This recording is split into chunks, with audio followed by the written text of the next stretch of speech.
Yeah, hello everyone. I'm Robert, and I'm from the Argelaner Institute for Astronomy from the University of Bonn in Germany.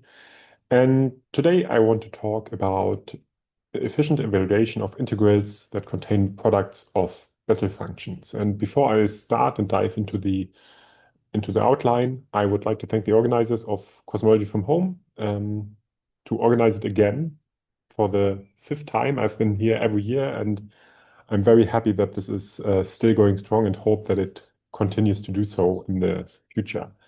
So, what is the plan for today?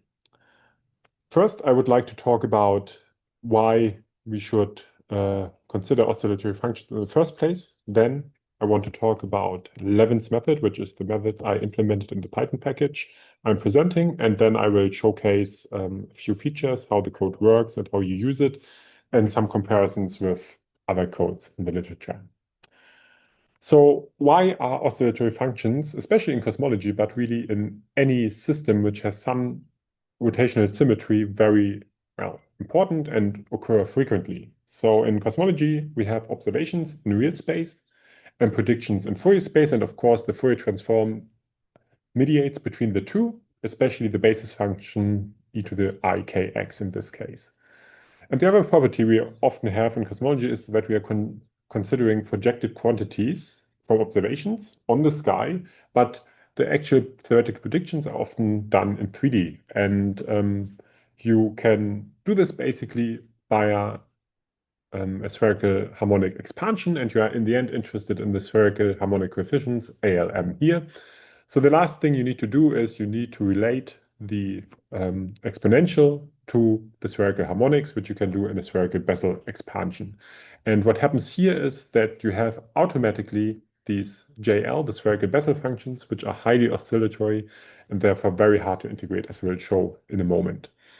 And if you calculate any correlator now of these spherical harmonic coefficients, most notably, for example, the angular power spectrum, so the two-point correlator between the spherical harmonic coefficients ALM, what you have immediately is integrals over products of Bessel functions. In this case, it's two products of the same order and different arguments here. And in more general terms, you have the following type of integral, right? You have some integral which might depend, in our case here, what I'm considering, of three orders of the Bessel functions and then three arguments. And you have this type of integral where you have a non-oscillatory part here, f of x, which would be the power spectrum times k squared in this case, and you have the oscillatory part here, which would be the spherical Bessel functions in this case, and a product of two. And the code I'm presenting can deal with products of up to three Bessel functions of arbitrary order and arbitrary arguments. So why is it hard in the first place to integrate these functions? So I've brought here an integrand randomly chosen, and you see that it oscillates very heavily. And what you would do with a normal trapezoidal rule is you want to try to resolve these oscillations. So let's look at these oscillations a bit more closely and zoom in a bit from 100 to 10, and you still see all these oscillations, right? So you have to zoom in further, and you have to zoom in further. And you have to zoom in very, very closely, which basically tells you that you have to take a lot of points along the integration axis in order to accurately calculate these integrals. So that's why standard integration routines usually fail when you want to solve these kinds of integrals. So one way to deal with these is Levin's method. There are, of course, other methods, for example, FFT log or Ogata's method. I will talk about those a bit later as well when I compare everything to the method implemented here. And the main idea is we again have the type of integral. So we have a non-oscillatory part and an oscillatory part. And when I say non-oscillatory part, I just mean that the oscillation frequency is much lower than the one of the oscillatory part. And I have here vector valued parts f and w, and we have a scalar product between the two. These are the types of integrals we are considering here. And we assume, and this is critical for this to work, that we can relate basically the oscillatory part and its derivative to each other via just a simple matrix multiplication. So that means this works very well for functions where you have some kind of recurrence relation. So these are, for example, the Bessel functions, where this works, right? You can relate a Bessel function of order L and its derivative to the Bessel function of order L and L plus 1. And you can do the same for L plus 1 and therefore close the system. So you obviously can write this vector of JL and JL plus 1 and its derivative in the form as given above.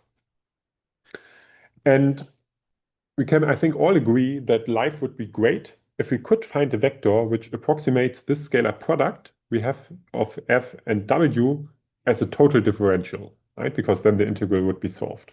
So if we could find a vector p such, then the problem is done. And if we now expand this a bit and insert that we can relate the oscillatory part of the integrand to the oscillatory to the derivative, then we end up with this equation. And the main idea is basically that we solve this differential equation such that it approximates the integrand at n collocation points. So we just rewrite this a bit, and then we end up with this equation. It's a differential equation, and we have cast basically our integral problem into a solution of a differential equation. Last step we have to do is to basically choose a suitable basis for P. What I choose in the code are the Chebyshev polynomials, and then we solve for the coefficients, and this gives us an approximation for the integral.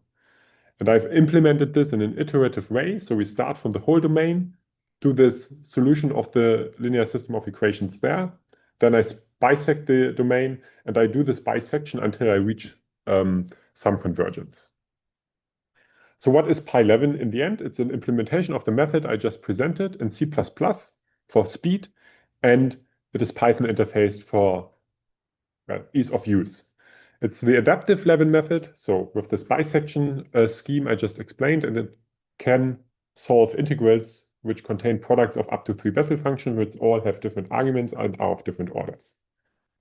And you can download this via Git directly. You can check it out here, or directly via PyPy and pip install it and play with it. There are a lot of examples on the GitHub how to use it, but I will go through them in the next section a bit.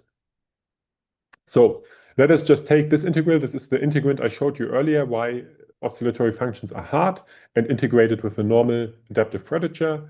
And what you see here at high k, this thing actually fails, right? So I would have to increase the runtime of the adaptive quadrature like by at least 1 or 2 orders of magnitude in order to reach convergence here, but it will still fail over here. Now we can do the same thing with Levin, and you find that it converges very, very well, even at high k values, and it is 2 orders of magnitude faster than the adaptive quadrature. Okay, so let me continue with a couple of examples and how to actually use the code. So let me show you how you evaluate this integral I just showed you with pylevin. So you just import everything, and the first thing you do is you define the non-oscillatory part, and you don't need many points for this as long as you capture all the features of this. So it's defined here, and this just defines you the function you want to integrate. Everything else comes later. And then you just initialize the class. Basically, you define the integral type. There are 6 different integral types here, and integral type 2 is 2 spherical Bessel functions in the integral. Then you can define the number of threads and so on. And the last thing you do is you just initialize the class. You pass the integral type, you pass the support and the function itself. There, one thing should be set, namely that you can always pass many integrands if you want, right? You can pass many f of x, different f of x, and pylevin can solve them basically in parallel, but it always expects this second dimension. That's why I do these broadcasting shenanigans here to act as if there's a second dimension, even though the second dimension is technically 1. So now we can next just calculate the integral, and for this we have to first define the k vector here basically. So we evaluated 1000 values, and then the order should have the same shape as the k vector, even if it's the same value, and then the integration bounds here. And The result also needs to be allocated before, and it has to have the shape how many different arguments I evaluated and how many integrands I actually have. Since I only have one integrand before, I just do it like this, and then I just pass it, and the result is stored in place in the result levin. Now, a critical feature is, suppose you have a different integrand, but it's of the same type. You just change the non-oscillatory part slightly of your integrand, but everything else stays the same. What you can do is you can just update the integrand and reuse the instance of the class, and that reuses pre-computed quantities, and therefore the code speeds up significantly once you reuse it for 2 times.